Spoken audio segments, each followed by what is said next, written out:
All right, welcome back. Today we're going to be doing diffusion and osmosis. So these two concepts I feel like are hardly talked about in, chemistry, physiology, biology. You probably would go over like a section on this and never revisited it ever again. This topic is super important in the world of medicine, biology, biotechnology, research, anything like that, but they hardly talk about it in classes. I want to go over roughly a few examples of diffusion osmosis, and I want to try to make it as easy as possible to understand it. I feel like textbooks don't explain it well, nor do professors teach it well. So I am going to try my best, and hopefully this makes it like 100 times easier for you to understand. And I want to use like real world examples because in the textbook they talk about cells and blah blah blah, and they give you some examples that never ever going to happen in real life. So what's the point? So I want to try to connect it with real life so it actually makes sense to you guys. All right, let's do diffusion first. So diffusion, the laws of diffusion say molecules go from area of high concentration to areas of low concentration. This is a very important topic to understand which way ions move in or out of cells. Okay, so we have a cell right here. You can see, ignore the pink and the calcium right now. Just look at the potassium. So we have the cell, and do you see how there's a lot more potassium inside the cell compared to outside the cell, right? We have a potassium channel, so potassium ions can flow through in or out. Which way is it going to go? Okay, so we said molecules go from areas of high concentration to areas of low concentration. Well, you can see we have 1, 2, 3, 4, 5, 6, 7 potassium ions. So I want to write 7 here. Outside, we have 3. So obviously, the inside is much more than the outside. So the inside is more concentrated than the outside. And since we go from areas of high concentration to low concentration, these potassium ions are going to go out of the cell and join these guys until it's equilibrium, until they're basically equal. And when they're equal, they won't do that anymore. They won't move. We're trying to reach equilibrium. Okay, here's another example. Say we have calcium, and this is the ER, endoplasmic reticulum. In the ER, there's calcium located. It's basically like a calcium storage center. So notice we have this ER, which is the pink, and there's a door that's open. Oops. Notice there's 3 calciums inside and 0 calciums on the outside. What I mean by the outside, I mean outside, meaning outside the ER, but inside the cell. There's a reason I'm giving this example. The reason I'm giving this example is because this has to do with smooth muscle contraction.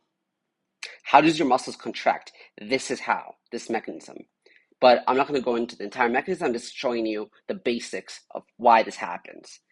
So obviously there's 3 calciums inside, 3. There's 0 outside, 0. So we go from areas of high concentration to low concentration. So the calcium ions will move outside, go out the door, and join the 0, basically, and try to balance it out. So the calcium will go inside the cell. All right, let's do another one. We have perfume. Call this hiver compensa.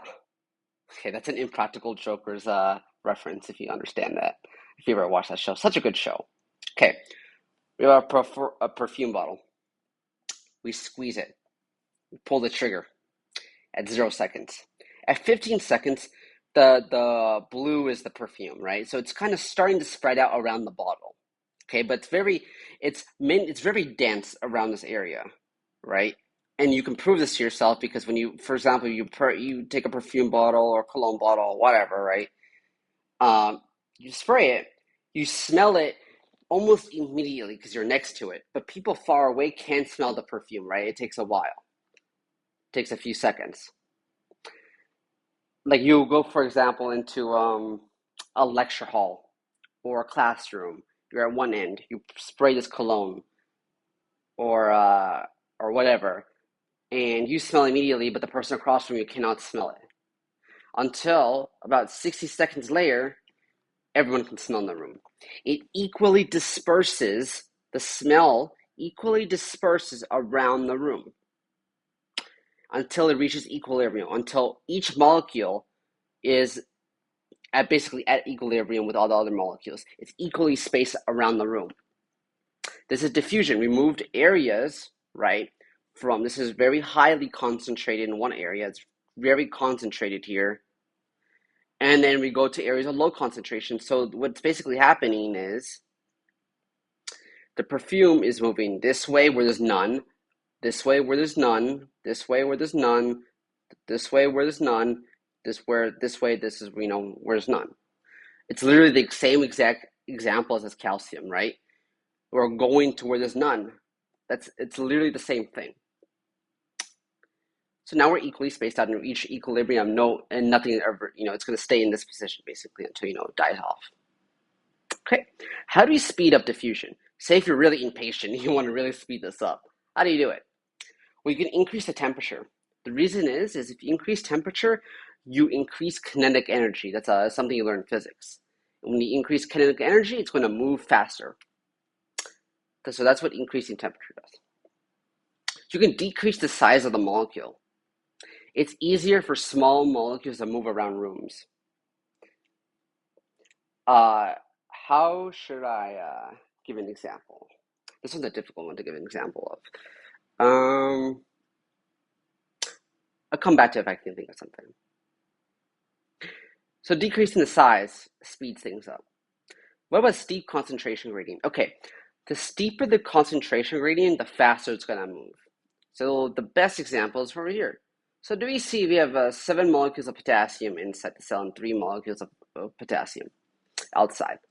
Yeah, the diffusion is going to happen, but it's going to be kind of slow. Okay, there is potassium outside the cell, right? It's not zero.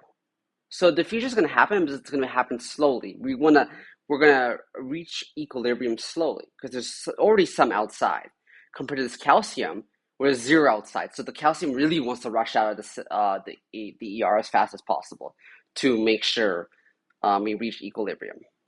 That's literally what it's saying, is that you see how it's really steep. We're going from 3 to 0. That's pretty steep.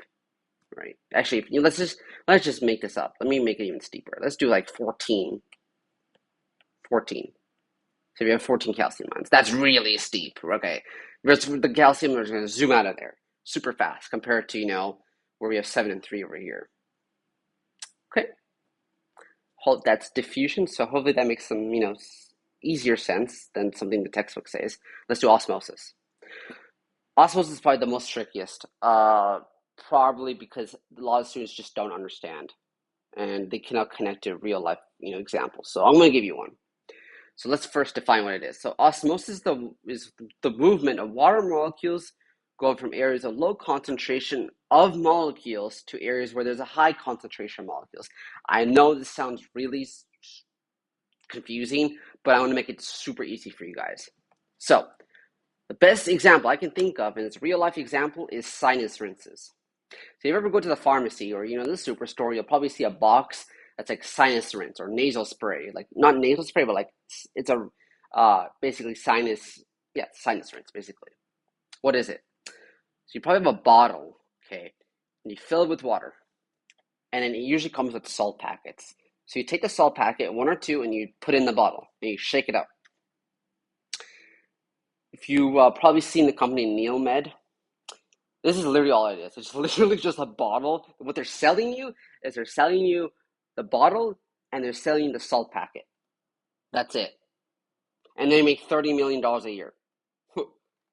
This is a simple idea of osmosis, something that you learn in general chemistry, basic biology, right? It's just a basic fundamental principle of physics. They make boatloads of money, $30 million for something so simple. So what is it? Usually just when you're sick, okay? So usually, say if you have a sinus infection, that's what this example has to do with. You have a sinus infection. The doctor would prescribe you like antibiotics, for example, okay? Because people don't want to do sinus rinses, but I can tell you right now, if you do sinus rinses, except antibiotics, you'll feel so much better. Number one is because antibiotics kill the bad bacteria, but it also kills your good bacteria. You have good bacteria in your body that help you do, digestive function. A lot of it has to do with digestive function and, immune response. So this antibiotics don't care which is the bad bacteria, which is the good bacteria. It kills all bacteria. And it takes a long time for you to actually recover from antibiotics, right? It takes a long time for you to grow all those cells back. You just kill millions of them. Sinus rinses, yeah, you do kill some of the good bacteria, but it's only in your sinuses, nowhere else. And that's the fantastic thing about this. So simple. So what is this? What's the goal? So you take your sinus rinse bottle with salt in it. So we call this, right? It's very concentrated with salt, right? Heavy or high concentration. Right? We put a lot of salt in there. And what we do is we take the bottle, we squeeze it, and it goes up our nose. I know it's so uncomfortable, but it's so worth it. Okay, I know it looks really messy, but there's a reason why. So these little circular things here, the ones that are black, right, with the blue little stuff and the yellow and the orange, like this stuff. This is the bacteria. Okay, we have 1, 2, 3, 4 bacteria at you. Okay, what you know is bacteria. This is made up numbers. This is just but it's close to what it is. Okay, I didn't look at the exact values, but bacteria is actually made of mostly water. If you did not know that, the 2% is other molecules like cell structures, like a mitochondria, for example, or ER. Okay, the cell process, like whatever that's not water. Okay, so 98% water. The surrounding, so what we just launched in our sinuses is salt water. So it's the blue is the water, and then the purple is the salt. Okay. This is a fact that I'm stating, is that the bacteria is 98% water and 2% molecules. We already stated that. The water from this nasal rinse we just used, right? We put salt in the bottle, we shook it up, and we're squirting up our nose. So the water from the nasal rinse is, let's say, 75% water, 25 molecules, and the molecules is in the form of salt, rather sodium chloride. Whoops, sodium chloride. Okay, doesn't matter. So what am I saying? What's going to happen? Okay, we said that water molecules move from areas of low concentration of molecules to areas where there's high concentration molecules. Okay, so we see that the bacteria has 2% molecules. The water has 25% molecules. Bacteria has lower amount of molecules. This is low, considered in this example low, and then this is high. So we said water likes to move from areas of low concentration molecules to high concentration. So which one has the lowest concentration of molecules, which is bacteria. So the water from the bacteria is going to go and join the water from the nasal rinse in our sinuses. So what do I mean by what's going to happen? So this is a really cruel way of killing bacteria. So what's going to happen is the water from the bacteria, it's going to literally shove out of the cell and join the water in their sinuses. Instantly, that's what's going to happen. As soon as the bacteria get in contact with the salt water you just squirted up your nose, the water from the bacteria will be shoved out instantly. This instantly kills the bacteria because the bacteria cannot live without the water. You literally took away 98% of what the bacteria is made of. So it only has 2% left. It's going to die. It is, yeah, that's literally how it is. And now you don't have an infection anymore. Of course, it's not perfect, but some bacteria do live. But you just eliminated a good portion amount of bacteria. So why don't we do this instead of, antibiotics? Well, a lot of people don't want to shove, water up their nose, salt water up their nose, because I know it's uncomfortable, but it's worth it. Plus,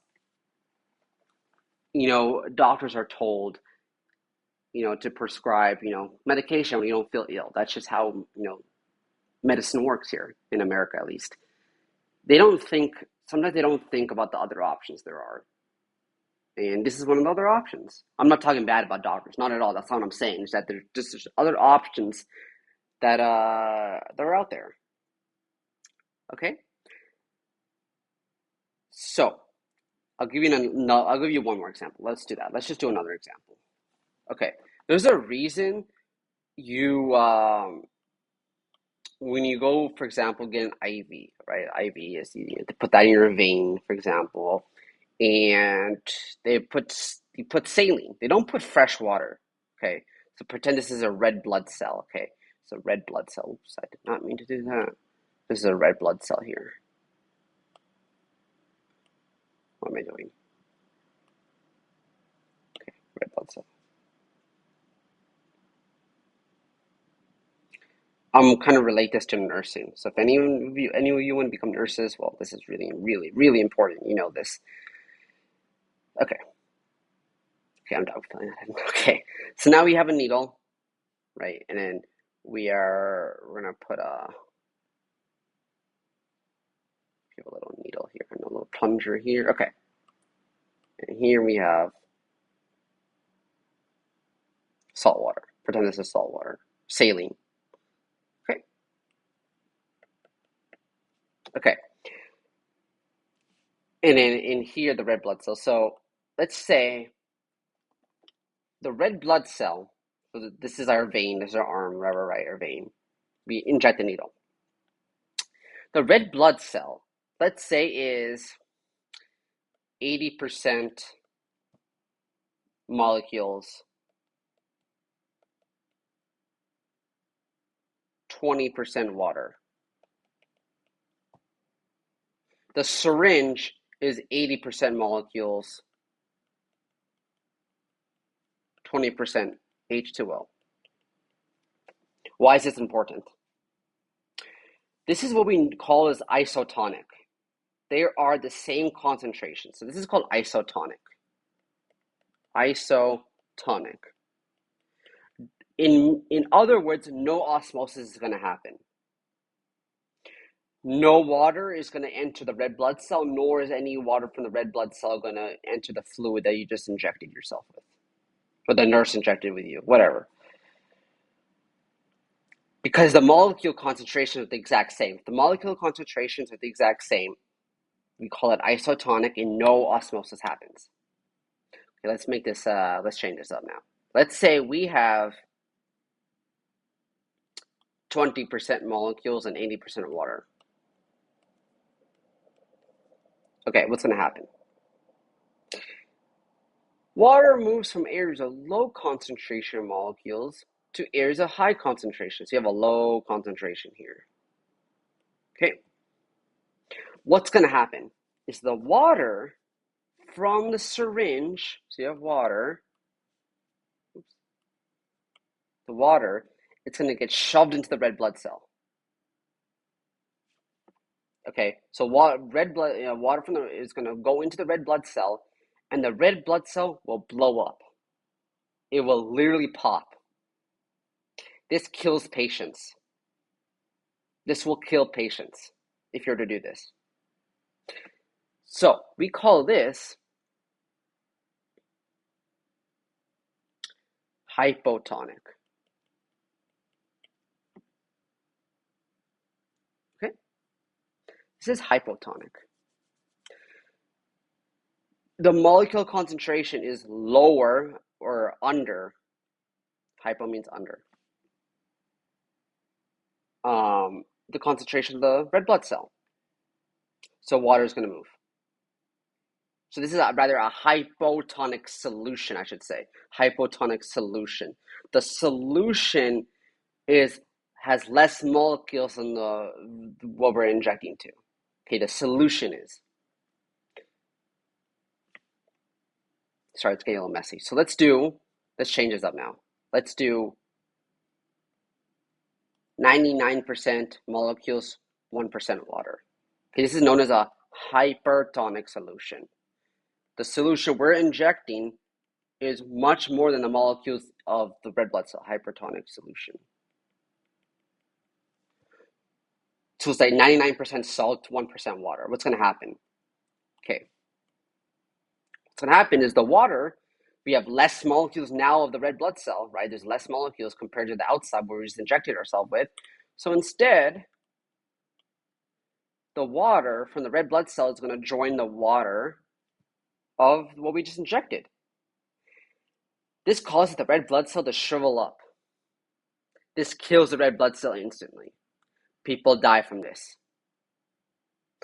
So there was a case a while ago. A nurse was injecting fresh water into patients. It's a cruel, cruel thing. The patients die because there's no red blood cells. The red blood cells died. If your red blood cells died, you die. So she was injecting a hypotonic solution into the patients. Hypotonic, right? It's fresh water, so there's basically 0% solution, right? 0% compared to the 80% of the red blood cell. Okay, the water from what we just injected will go flood into the red blood cell and make it blow up, and you die. This is why this is really serious. You understand what osmosis is, especially nurses. If you're going into the medical field, anything really related to that, you should really know what osmosis does and how it can actually kill someone. This is a very powerful thing, a very powerful principle you should know. They don't teach it, so that's what something with physiology books they fail to do is they give you some example of, for example, like a container with water and salt, and they have a semi-permeable membrane. Which way is the water going to move? Okay, I honestly don't care about that. I'm never going to be doing that in real life. But this is something I'm going to be doing in real life. I want to go to medical school. I want to be a doctor. This is something I'm going to be doing in real life. This is the examples they should show. I know I'm kind of talking bad textbooks, but it's the reality. This is what students should be learning. And I hope you guys agree. If you don't, then you can fight me in the comments, whatever. So yeah, that'll be diffusion and osmosis. I hope you enjoyed. I hope this was somewhat informational, and please like and subscribe. Thank you guys for subscribing. It's already been a week now, and I got 22 subscribers. I know which isn't a lot, but it's something, and that's I'm really thankful for that. I'm glad people are watching these videos. I got over 1,000 views in 1 week. I'm very happy with that. All right, thank you.